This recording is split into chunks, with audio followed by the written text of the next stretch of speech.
Salut! J'espère que ça va. Ça fait super longtemps, j'avoue. Je suis un peu contente de revenir, en même temps un peu stressée parce que je me dis voilà, YouTube c'est une plateforme que j'aime beaucoup parce que je trouve qu'il y a pas mal de sincérité, parce que tu peux être beaucoup plus toi-même, parce que tu as de la marge pour parler aux personnes. Et en fait, je me suis dit voilà, qu'il était temps que je revienne. J'avais envie de faire un petit update, de parler de tout ce qui s'est passé depuis la dernière vidéo YouTube. Et puis voilà, de mettre un peu sur les points sur les i. Je voulais vraiment remercier tous ceux qui s'abonnent, tous ceux qui continuent de s'abonner et ceux qui sont là depuis pas mal de temps. Et je voulais vraiment mettre de la plus-value. En fait, le truc, c'est que sur YouTube, quand t'as pas beaucoup d'auditeurs, tu peux être vite découragé de faire du contenu. En réfléchissant, je me suis dit YouTube, c'est vraiment une plateforme que je n'ai pas envie de quitter. Souvent, je me suis posé la question par rapport à Instagram, par rapport à TikTok. Et c'est vrai que je vois beaucoup plus de bienveillance sur YouTube. Et surtout, je pense que ça peut être vraiment un moyen de parler et de partager qui l'on est. Donc c'est pour ça que je reviens aujourd'hui avec une petite vidéo update pour raconter un peu ma life. Et voilà, pour vous parler un peu de la vie d'artiste, de tous les projets qui sont en cours, de ceux qui se sont passés. Et puis voilà, let's go. Alors en février, pour ceux qui n'étaient pas au courant, j'ai fait mon pop-up store, mon premier pop-up store qui s'est déroulé en début février. Ça s'est super bien passé, j'ai pu vraiment faire des ventes. On a fait à peu près 300 € de vente. Et en fait, lors de ce pop-up, j'ai invité ma meilleure amie Jacqueline à exposer ses œuvres parce qu'elle est styliste. Donc ses vêtements et des petits trucs qu'elle a confectionnés. Et c'est vrai que ça a été un moyen pour moi de parler avec vous, de parler avec les gens qui me regardent sur YouTube ou les personnes qui connaissent mes écrits. Et ça a vraiment été un moment qualitatif, mais ça a été compliqué parce que j'ai dû vivre un deuil. Mon grand-père est décédé peut-être 2 jours avant le pop-up. Et ça a été compliqué parce que j'avais envie d'annuler, mais il n'y avait pas moyen d'annulation. Et je me suis dit, en fait, après tout l'argent que j'ai mis dedans, je ne me vois pas juste annuler. Donc j'ai vraiment fait l'effort d'être là, d'être présente, même si ça a été très compliqué. D'ailleurs, j'avais préparé une vidéo pop-up, une vidéo de mon pop-up. Je ne sais pas si elle va sortir. Mais la vidéo, c'était compliqué. Il y a plein de moments où j'étais pas très bien. Plein de moments où je me demandais, mais qu'est-ce que je fais là en fait ? Et au final, le samedi et le vendredi, ça a vraiment été des moments assez cool. J'ai pas fait toutes les activités que je voulais faire parce que, pour être très très franche, il n'y a pas beaucoup de personnes qui s'étaient inscrites. On avait prévu un moment d'art-thérapie par l'écriture. On avait prévu un moment de talk pour parler un peu de la santé mentale. On a 2 personnes qui étaient là, mais avec ces 2 personnes-là, on a juste parlé en fait tranquillement. On n'a pas fait de gros formats. Mais c'était quand même des moments vraiment qui étaient bien, où j'ai pu voir tous mes amis, où pas mal de personnes qui me soutiennent sont venues, et je me suis dit que c'était important de mettre de la valeur à ça.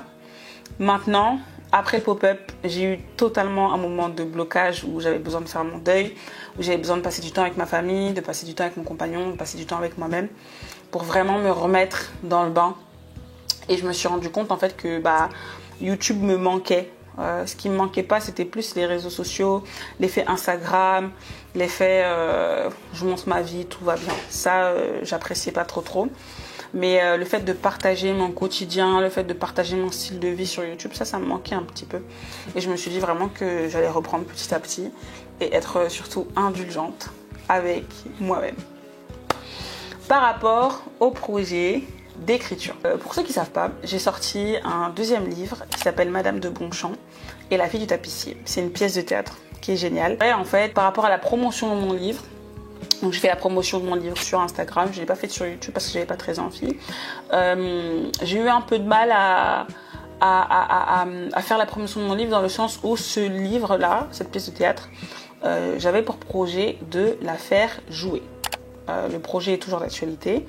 Mais je me suis rendu compte que monter une pièce de théâtre, monter une troupe de théâtre, c'était beaucoup de travail. Donc je suis toujours en train de travailler dessus.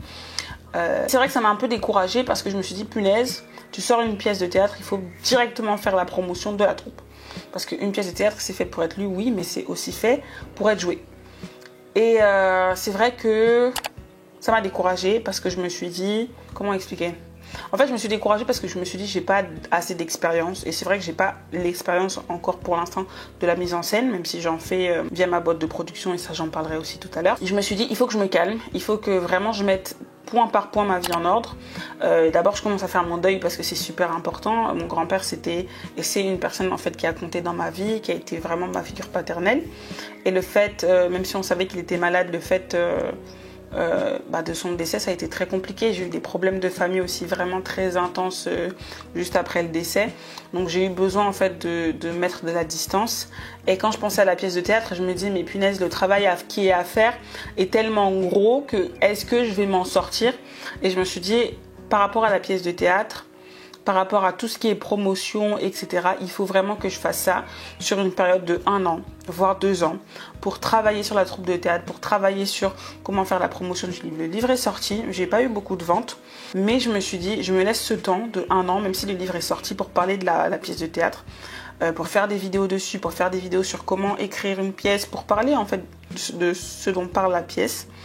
Et je me suis dit que j'allais me laisser le temps aussi parce qu'en fait, ça me stresse tellement que quand on me demande ta pièce, elle parle de quoi, je flippe en fait parce que je me dis, en fait, je pense directement à la troupe, je pense directement à tout le projet que j'avais et qui s'est pas encore fait.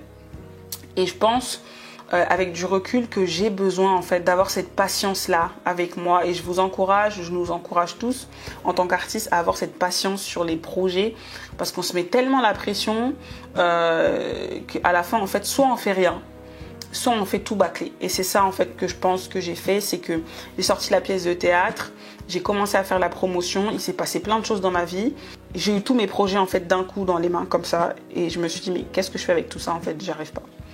Donc je pense que je me laisse vraiment du temps par rapport à la pièce de théâtre. Il y a un voisin là-bas.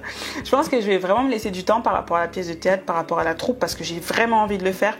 L'idée, ce serait de monter une troupe, en fait, comment on dit ça, une troupe éphémère. Après, à voir si ce serait une troupe sur le long terme, parce que pour l'instant, j'ai déjà fait toutes les démarches administratives pour créer une association, avoir le numéro de siret de l'association, tout ce qui est administratif, je l'ai fait, le nom de la troupe, etc. Et après, ce serait vraiment de se lancer, d'aller à Lyon, d'aller à Marseille, etc.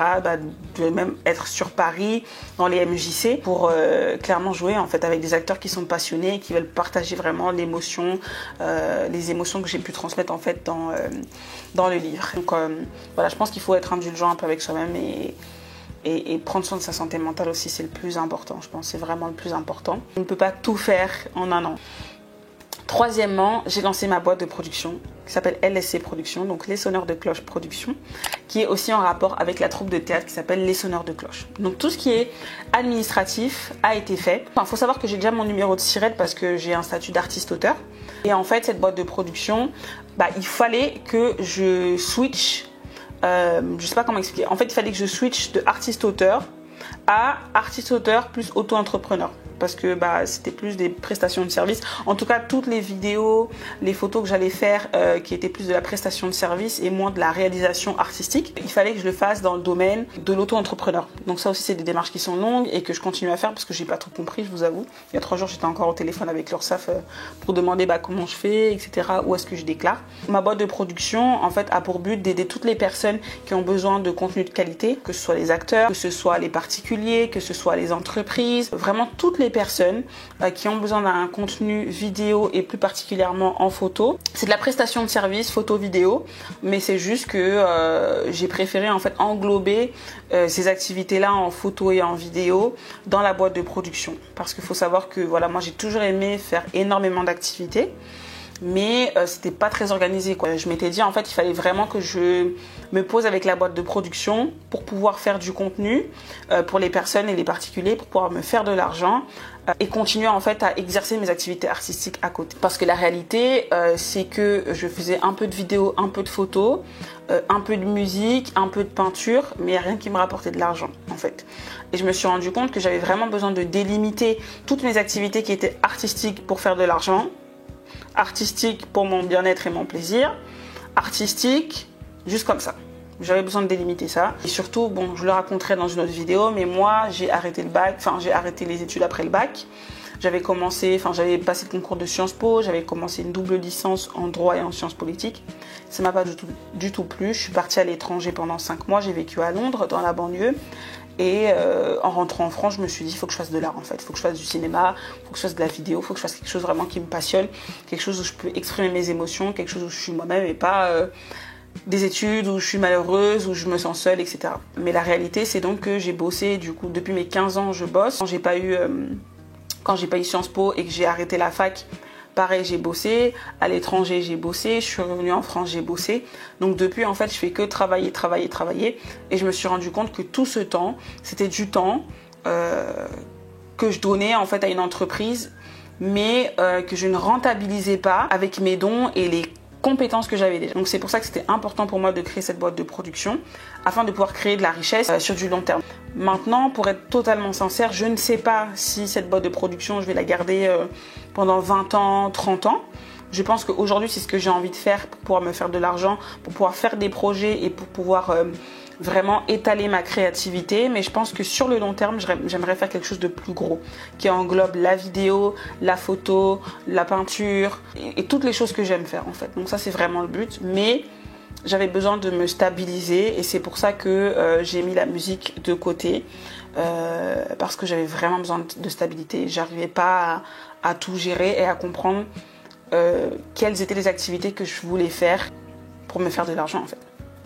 N'hésitez pas si vous avez des questions à me les poser en barre d'infos, tout ça, à me les poser en commentaire, on n'est pas sur Insta ici, à me les poser en commentaire. Je voulais simplement encourager quelques personnes par rapport à ma vidéo. Il est important de faire le point sur sa vie et moi j'ai vraiment eu besoin, en tout cas là en ce moment c'est vraiment ce dont j'ai besoin de faire le point. C'est pour ça que je le fais en vidéo parce que je me dis là il y a la vidéo, je pourrais pas me dire ouais j'ai pas fait le point, j'ai pas eu le temps. Il y a la vidéo, je pourrais regarder la vidéo et tout le monde sera au courant que voilà Jordan a fait le point.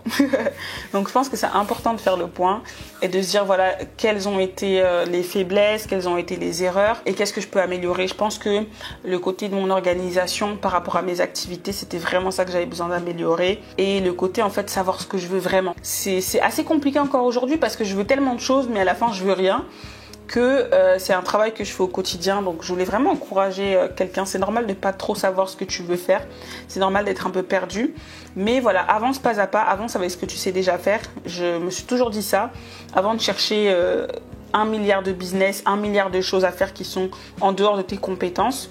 Cherche quelque chose qui est déjà dans tes compétences pour pouvoir le développer et pourquoi pas le professionnaliser. Je pense que c'est un super bon step pour commencer dans l'entrepreneuriat, pour commencer dans le monde du travail. En tout cas, si tu n'as pas envie de bosser pour quelqu'un toute ta vie, quoi. Voilà. Je vous fais des gros bisous et n'hésitez pas si vous avez des questions en fait. Bye!